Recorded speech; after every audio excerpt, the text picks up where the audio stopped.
حضرت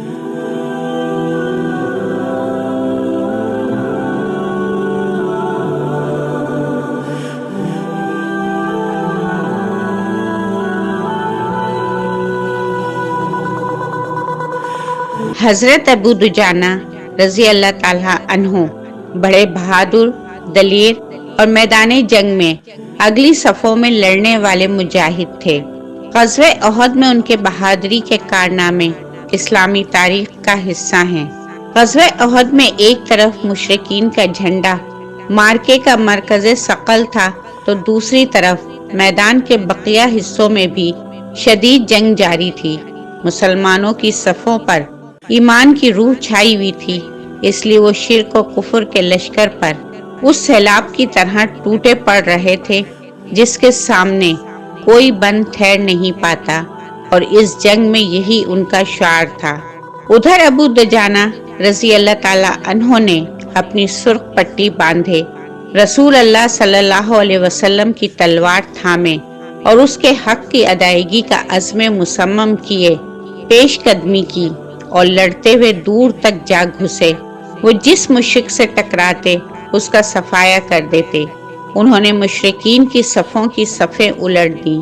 حضرت زبیر بن عوام رضی اللہ تعالیٰ عنہ کا بیان ہے کہ جب میں نے رسول اللہ صلی اللہ علیہ وسلم سے تلوار مانگی اور آپ نے مجھے نہ دی تو میرے دل پر اس کا اثر ہوا، اور میں نے اپنے جی میں سوچا کہ میں آپ کی پھوپھی حضرت صفیہ کا بیٹا ہوں، قریشی ہوں، اور میں نے آپ کے پاس جا کر ابو دجانہ سے پہلے تلوار مانگی، لیکن آپ صلی اللہ علیہ وسلم نے مجھے نہ دی اور انہیں دے دی، اس لیے واللہ میں دیکھوں گا کہ وہ اس سے کیا کام لیتے ہیں۔ چنانچہ میں ان کے پیچھے لگ گیا۔ انہوں نے یہ کیا کہ پہلے اپنی سرخ پٹی نکالی اور سر پر باندھی۔ اس پر انصار نے کہا، ابو دجانہ نے موت کی پٹی نکال لی ہے۔ پھر وہ یہ کہتے ہوئے میدان کی طرف بڑھے۔ ترجمہ: میں نے اس نخلستان کے دامن میں اپنے خلیل صلی اللہ علیہ وسلم سے عہد کیا ہے، کبھی صفوں کے پیچھے نہ رہوں گا، بلکہ آگے بڑھ کر اللہ اور اس کے رسول صلی اللہ علیہ وسلم کی تلوار چلاؤں گا۔ اس کے بعد انہیں جو بھی مل جاتا اسے قتل کر دیتے۔ ادھر مشرکین میں ایک شخص تھا جو ہمارے کسی بھی زخمی کو پا جاتا تو اس کا خاتمہ کر دیتا تھا۔ یہ دونوں رفتہ رفتہ قریب ہو رہے تھے۔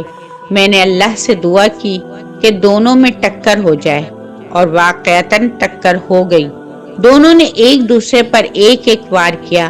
پہلے مشرک نے ابو دجانہ پر تلوار چلائی، لیکن ابو دجانہ نے یہ حملہ ڈھال پر روک لیا اور مشرک کی تلوار ڈھال میں پھنس کر رہ گئی۔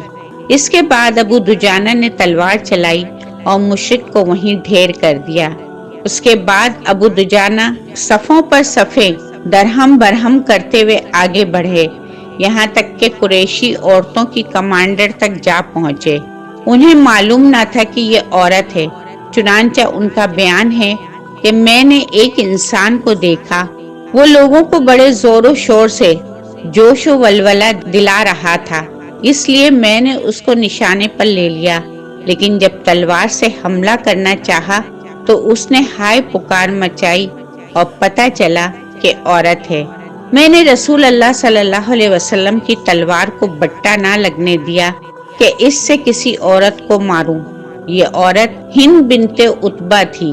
چنانچہ حضرت زبیر بن عوام رضی اللہ تعالیٰ عنہ کا بیان ہے کہ میں نے ابو دجانہ کو دیکھا کہ انہوں نے ہند بنت عتبہ کے سر کے بیچوں بیچ تلوار بلند کی اور پھر ہٹا لی۔ میں نے کہا، اللہ اور اس کے رسول صلی اللہ علیہ وسلم بہتر جانتے ہیں۔ اللہ کے رسول صلی اللہ علیہ وسلم کی وفات کے بعد کئی قبائل اسلام سے مرتد ہو گئے اور مسیلمہ کذاب ان کا لیڈر بن گیا۔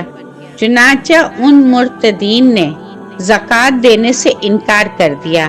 حضرت ابو بکر صدیق رضی اللہ تعالیٰ عنہ نے ان کے خلاف اعلان جہاد کیا۔ مرتدین کی سرکوبی کے لیے جو لشکر روانہ ہوا اس میں ابو دجانہ رضی اللہ تعالیٰ عنہ بھی شامل تھے۔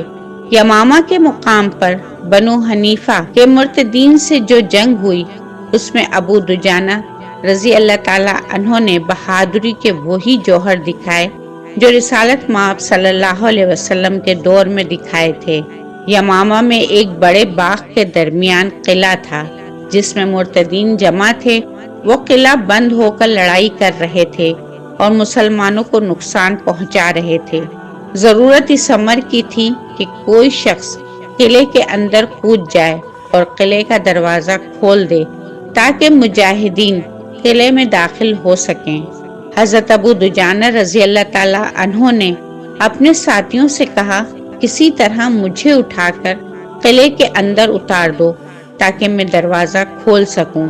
ساتھیوں نے تعمل کیا کہ انہیں اکیلا دشمن کے نرغے میں چھوڑا جائے۔ ابو دجانہ رضی اللہ تعالی عنہ نے بڑے زور سے اپنے مطالبے کو دہرایا۔ جب ادھر سے انکار ہوا تو سخت ناراض ہوئے اور ساتھیوں کو مجبور کیا کہ انہیں لازماً قلعے میں اتارا جائے۔ چنانچہ سپاہیوں نے ان کو اٹھا کر قلعے میں اتارا۔ جب انہوں نے دیوار سے چھلانگ لگائی تو ان کی ٹانگ ٹوٹ گئی، مگر ابو دجانہ رضی اللہ تعالی عنہ نے ٹانگ کی قطعی کوئی پرواہ نہ کی، اپنی تلوار اٹھائی اور مرتدین سے اکیلے ہی قلعے کے اندر لڑائی شروع کر دی۔ وہ لڑتے لڑتے دشمنوں کو دروازے کی طرف لے آئے اور اچانک دروازہ کھول دیا۔ ادھر مسلمان دروازہ کھلنے کے منتظر تھے، وہ طوفان کی طرح اندر داخل ہوئے۔ ادھر ابو دجانہ رضی اللہ تعالی عنہ اپنی ٹانگ کے درد کو چھپائے مسلسل لڑتے رہے۔ لڑائی کے دوران ان کی ٹانگ کثرت حرکت کی وجہ سے اور زیادہ خراب ہو گئی اور درد میں بے تحاشا اضافہ ہو گیا۔ ادھر مرتدین ان کی طاق میں تھے۔ بالآخر یہ بہادر مجاہد زمین پر گر پڑے۔ کثرت سے خون بہنے کی وجہ سے وہ یمامہ کی جنگ میں شہید ہو گئے اور رہتی دنیا تک تاریخ کے سنہرے اوراق میں اپنا نام رقم کر گئے۔